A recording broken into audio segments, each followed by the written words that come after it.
Hi guys. Baby येण्याआधी आम्ही एक शेवटचा दिवस फक्त एकमेकांसाठी राखून ठेवला होता. ही आमची बिफोर वी बिकम थ्री वाली मेमरी होती. मी आणि आदित्य डिलिव्हरीच्या आधी आमच्या एका साध्या, सिंपल आणि क्यूट डेटला गेलो होतो. कदाचित बेबी येण्याआधी आमची ही शेवटची डेट असेल आणि खरंच ती आमच्या बिफोर वी बिकम थ्री मोमेंट्समधली एक सुंदर आठवण असेल. आम्ही आधी मॉलमध्ये गेलो, थोडा फिरलो, गेम झोनमध्ये एन्जॉय केला, एकमेकांसोबत मनसोक्त वेळ घालवला. त्याच दरम्यान मला बर्गरची खूप क्रेविंग आली होती, म्हणून आम्ही डायरेक्ट बर्गर किंगला गेलो आणि मस्त बर्गर एन्जॉय केला. काही दिवसांनंतर आमच्या आयुष्यात आमचं छोटं बाळ येणार आहे.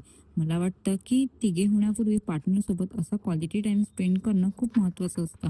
कारण बेबी आल्यानंतर आयुष्य अजून सुंदर होतंच, पण त्यासोबत खूप मोठी रिस्पॉन्सिबिलिटी पण येते. मग नकळत या छोट्या छोट्या डेट्स, स्पॉन्टेनियस प्लॅन्स आणि फक्त दोघांचा वेळ कुठेतरी मिस व्हायला लागतं. या आठवणी आमच्यासाठी नेहमी स्पेशल राहणार आहेत.